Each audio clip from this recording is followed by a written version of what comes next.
Welcome to the Old Fashion Masonic Podcast, where we talk all things Freemasonry while drinking an old fashioned. I'm Brian. And I'm Russ. Russ, we've had Danny Hawkins on before. Yes, we have. We talked about if we ever thought you'd be a politician. Since that episode, has it changed? Would you ever consider being a politician in any... I believe my answer last time was no. But I don't remember. I don't remember either, but yes, maybe so. Maybe I've changed my mind. You never know. Would you like to announce your candidacy for anything today? Not today. All right. Well, if that's the case, then we're just going to have to simply digress. Yes. So, obviously, you know how we work. Every little tease or quip at the beginning ties in everything. So, Russ, who's this handsome fellow in the center? Today we have Brother Jeff Blubaugh. Welcome to the podcast. Thank you, Brian. Thank you, Russ. Appreciate it. So, we know, and we're disgusted beforehand, Jeff's not seen any of our podcasts. So Not one. Not one. So we're letting secrets out. So we had a little pre-con before we come in. And I know, because he knows how we work, he was a little nervous about what's coming at him. So we said, we're not going to tell you. We're just going to bring the heat. So the heat is coming. So as anybody who follows knows this, Jeff, on this podcast, we like to know more about the man than just the Mason. So here's the simple question that may be complex. Who is Jeff Blubaugh, the man? Okay. Well, Jeff Blubaugh was born and raised in a farm community out in Harper County. I've made Sedgwick County my home for about the last 30 years. Still have the rural roots. I graduated from Chaparral High School. We do have... Go Roadrunners? Yep, go Roadrunners. Only Medicine Lodge guy would know that. That's true. Quick fact here, Brian, I've known each other since running into social events back in high school. We've known each other a long time. Did you know this? I did, yes. Okay. All right. So, I love what... Social events are also known as pastor parties. Exactly. That's what I was thinking over here. I just was keeping my mouth shut. Yeah. That's right. Cow tipping may or may not have been involved. May or may not. It is a thing. Russ knows this. He down in that part of the country. There's all sorts of things that happen. We digress yet again on the podcast. A little bit of a rite of passage. Yeah, a little rite of passage. I agree. So you grew up in Harper, went to Chaparral. What's next? Yep. So I moved to Wichita in the early 90s, got on at Cessna Aircraft.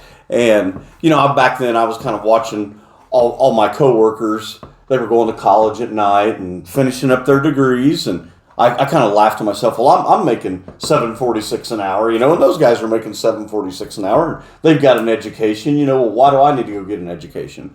Well, then a little bit of time passed, and I see these guys start to get promoted to purchasing, to, marketing, different opportunities. So I thought, well, maybe I'll take my career a little bit further. So I started going to school at night. Didn't have any college credit whatsoever whenever I started at Cessna. So went to school at night, got my associate degree from friends, my bachelor's degree, and then my master's. So I just kind of went full board, and I ended up in a position in purchasing and did that for 3 or 4 years. And then after that, I moved over and got into marketing, sales and marketing, and I was selling tip-to-tail coverage. So basically, for X amount an hour, you could buy coverage for all your parts on an airplane, which is very expensive. A lot of people don't realize whenever you buy a jet, it is the cheapest part's buying a jet. Right. It's that cost of operation. You probably know this, right? It's the cost of operation. Yeah. Wow.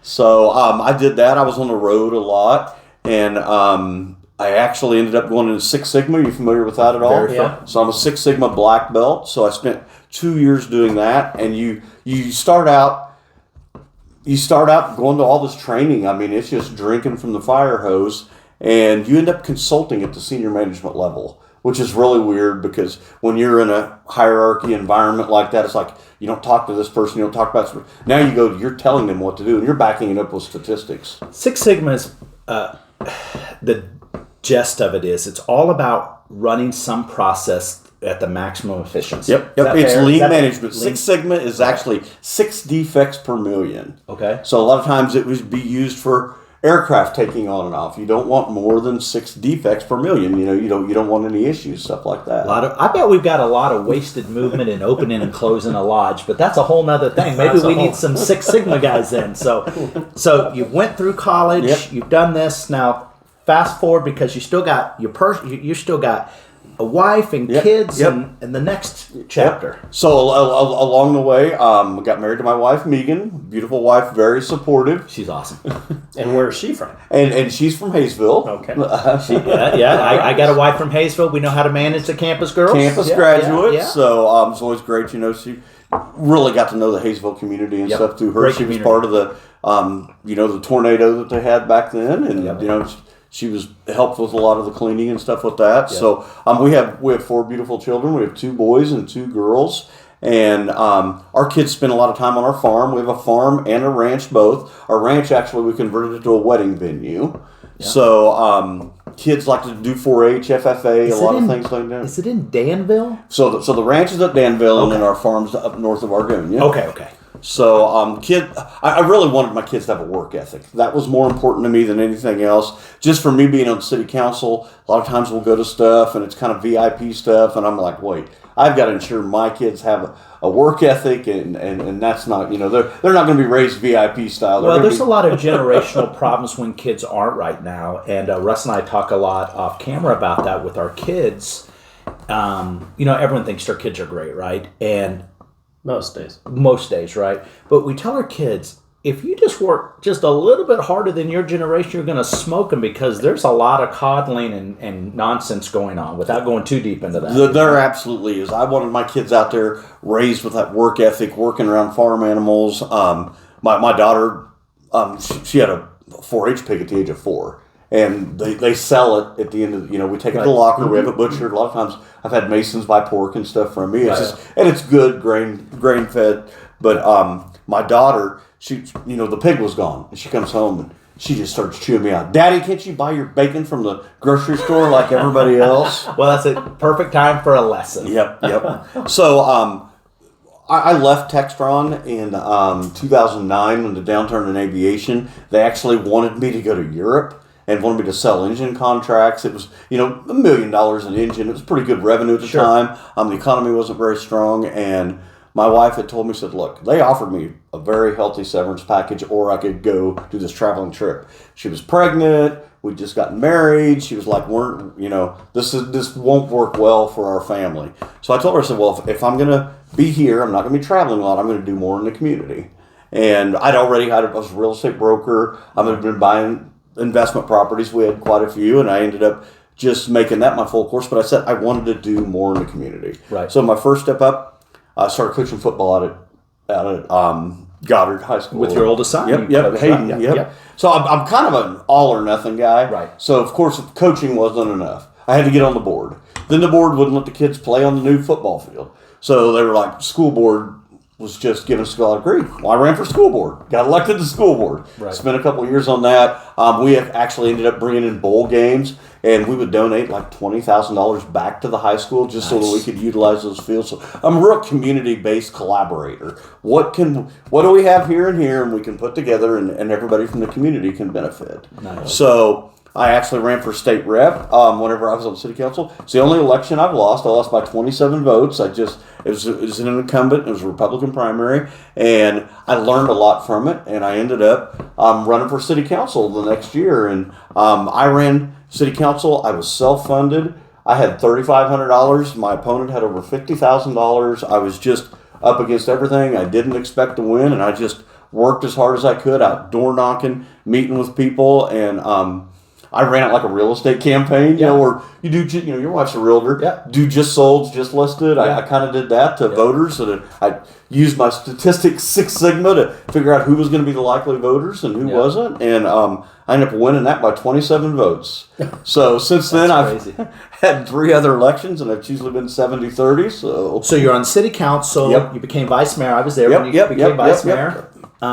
But now you're taking your talents elsewhere. What's your next step politically? So now I am termed out. I've done everything I can do on city council. I've actually been there. It'll be almost 11 years at the end of this year. I'm termed out. I was vice mayor 2 terms, which isn't, you don't hear of that much. The city council. So now I'm running for county commission next year, Sedgwick County Commission. 2/3 of it is my existing city council district, and I've worked pretty hard utilizing again, I keep going back to Six Sigma. I survey people. I was a TAP facilitator, transformation acceleration program, where you just go in there, you bring people together, you do that collaboration, you get input. I do a lot, mail-in surveys, town halls, stuff like that. So I'm there to represent my people. And if people follow the Wichita City Council, they'll notice there's 6-1 votes. Right. There's 1 votes all the time. And it's my district because they know I have analyzed the data and I feel this is where they are with that position. A lot of people, I've kind of had debates with other electeds that tell me, you're elected there to have your own vision. And I believe that to some extent. But if I can get hard data, if I can crunch the data, then I go out to the field and I'll say, no, my people say this. So I am there. I represent about 65,000 people. And I do pride myself. I try to return every email. I try to return every phone call. My credo is somewhat, I want to give the richest person and the poorest person in Wichita the same VIP treatment. I believe that, no matter who you are, you deserve that voice. Fair. So before we go to the Russ's kind of question, I'm just going to make a statement. And if it's wrong, correct me. So I've known you for a long time. I know the ventures you have. You guys have a lot of investment properties. So I'm going to say this, and if I'm wrong, you tell me I'm wrong. If not, we just go to the next question. So I'm going to say this. Jeff doesn't run for city council and county for the money, right? Because you guys, you've been really smart with how you handle your life, right? So you're doing it as what I think a true Mason is. You have that true servant mentality, right? And so I'm saying this because I've known Jeff a long time, and it's all public information what everyone makes when it comes to that. So it's obviously not for that, because his opportunity costs when you do this are missing, because he could be doing some other things when we talk opportunity costs. So it's the true reason that I believe, we know a lot of folks running, and there's, obviously, I love what Jeff's about, and I love one of the mayoral candidates that's out there as well. But you've got to be in it for the right reason. And it's never money. Right, and you've done a great job with that. So I really appreciate that. Not to get into money, but the city council is a part-time salary of $45,000. It's not part-time; it's 60 hours a week. There you go, folks. And look it up. I will tell people a lot of times, if someone says, "Well, we don't need career politicians," I will tell them I pay double in property taxes what my city council salary is. So I'm not feeding my family off that city council. Yeah. So. Well, before Jeff goes, or before Russ chimes on his. I just, first of all, cheers, because being a servant of the community is best, and I'd love to see a city manager. But I digress. All right. So, tell us about your Masonic journey from the beginning to today. Okay, so it kind of evolves back to whenever I left Textron in 2009. I said I wanted to do more in the community.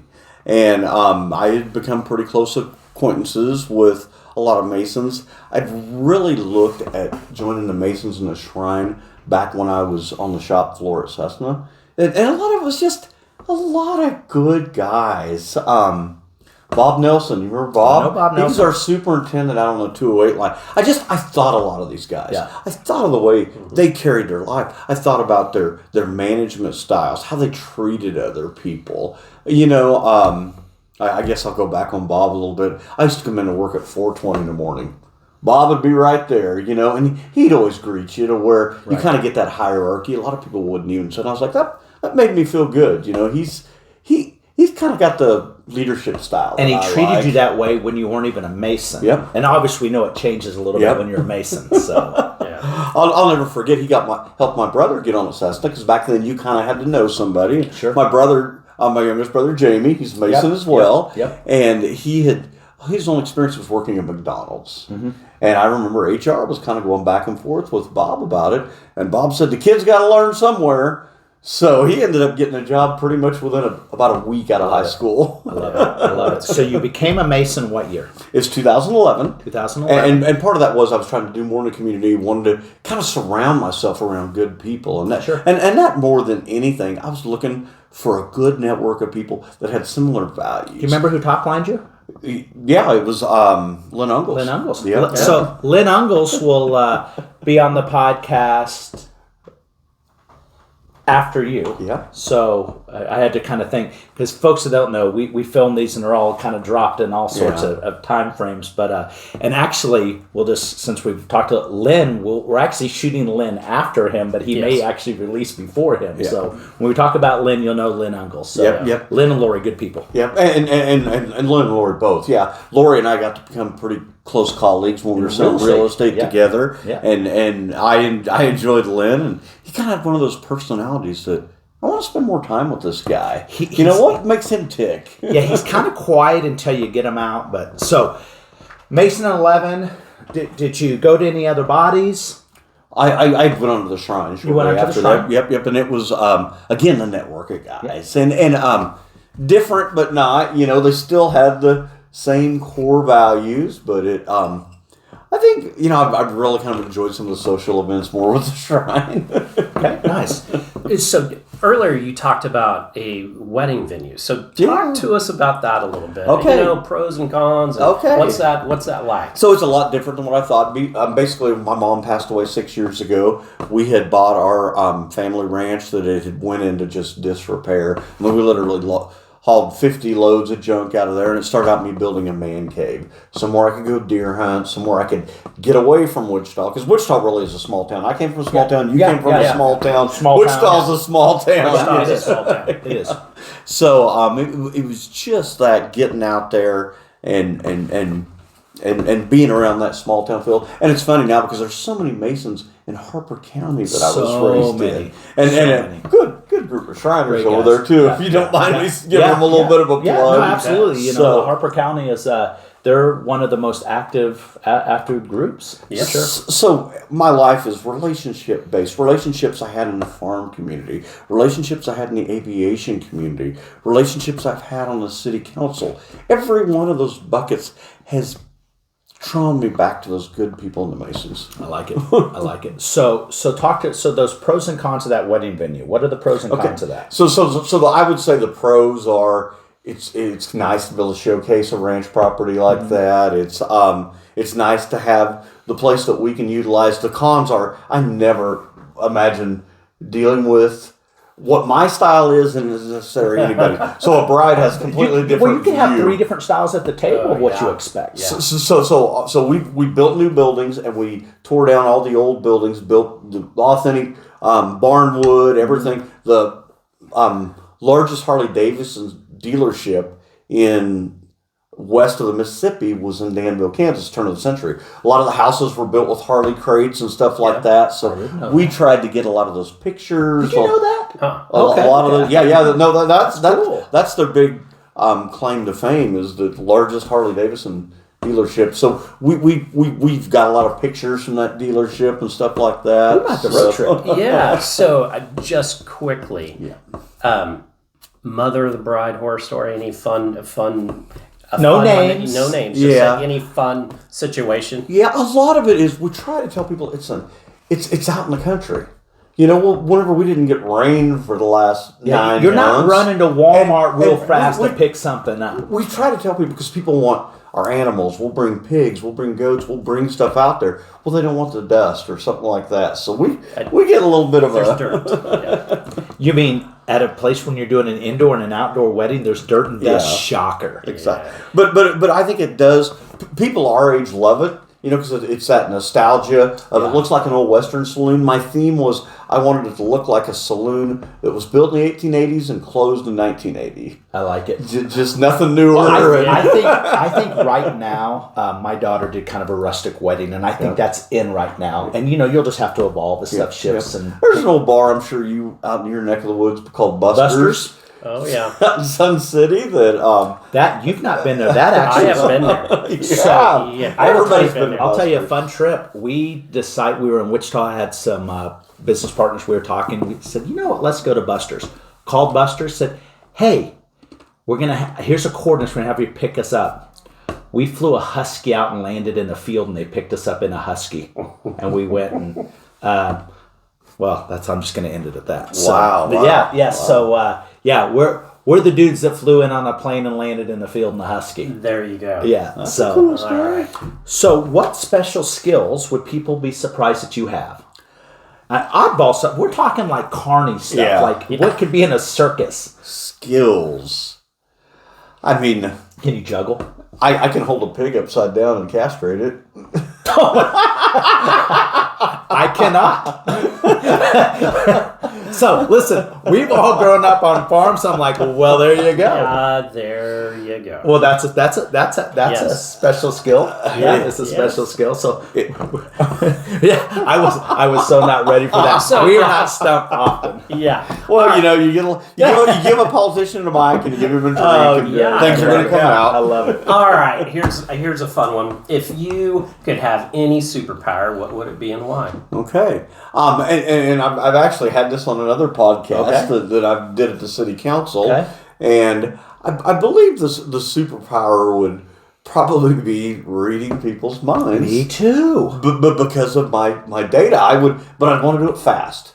I don't want all the feedback, but I want what I can analyze. I don't want to hear what they're thinking. I want to read their mind. Right. Give me a chart of what they're thinking. What was that movie with Mel Gibson that had What Women Want? What Women Want. Oh yes. my! That scares you a little bit. That scared me. That daughter, thought. Yeah. Two daughters. No way, man. No way. I've never thought about it quite like that. You know, whenever we have daughters, we start to think of everything a little bit different. Yeah, for sure. All right, so living or dead? Who would you like to sit down and have dinner with that you've never had dinner with before, and why? Probably George Washington. Okay. I was out in Washington, D.C. here for my birthday, actually, and we were able to go to the Washington Estate, and it's something I'd read about. Monticello? That's Jefferson. See, I'm a terrible history person, so... Yeah. But it was beautiful the way he laid it. I like his forethought. I mean, he was a businessman. He was a very calculated guy. Just really calculated, planned things out, and he married well. Yeah, and that sure doesn't help. And it helps just a little bit. So tell me that, did he marry wealthy? Mm-hmm. Yeah. So I know the least about history of the table. Yeah, Curtis. Yeah, I believe her name was. No kidding. So he married wealthy. Well, that didn't hurt. If anyone ever has a chance to go to Mount Vernon, please do. It is really neat. And when you're in Alexandria, go to the Masonic George Washington Masonic Monument as well, because you'll learn a lot about George Washington. So I have not done that as a tourist. My wife would love to do that. I just need to check it off. It's in the States. Yeah. You know, I'd love to go out of the country all the time, but it's just I can get to You're Washington. not going to be able to lay on a beach when you go to D.C. So that's a problem. Go learn something. Yeah, that is. Got to work on your tan somewhere else, Brian. Yeah. Fair. All right, so Wichita is a lovely town. I've lived here a long time. So tell everybody, what is the best kept secret of Wichita? You know, I think it's something that's interesting that a lot of people would know. Did you realize there's a tunnel underneath Central between City Hall and the county? No.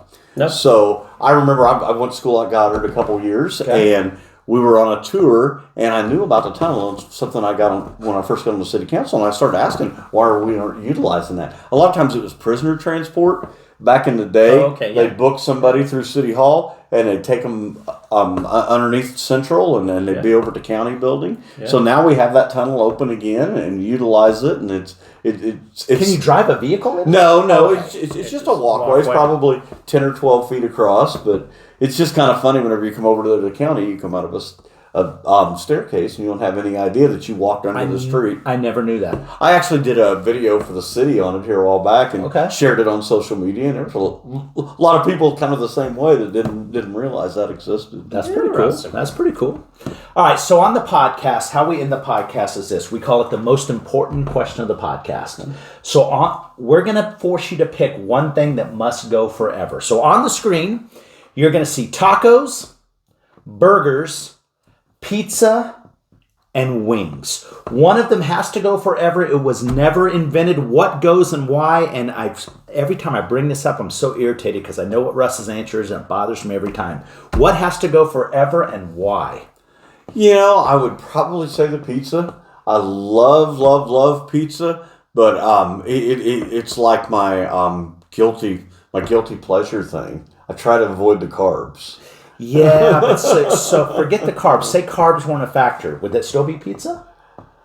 Yeah, probably. Just because I can't get it out of my head. It's I get that guilt every time. See, Russ's chicken wings. Yeah. It's too much work. It's too little. Blah blah blah blah. I would probably get rid of. I know it's not popular. I'd probably get rid of tacos. Yeah. My favorite, hamburgers. I eat hamburgers pretty much any day. Well, but it's a good staple. Yeah. I mean, I know it's German, but to me, it's all American. I like tacos a lot. I do. Somebody made a comment. Pizza. You can have it. You can have breakfast pizza. Yeah. So you can mix up. So I understand your logic, but that's all we have. So Jeff, thank you for coming. We know how busy you are. Appreciate it very much. This is fun. Thanks for watching Old Fashion Masonic Podcast. Take care.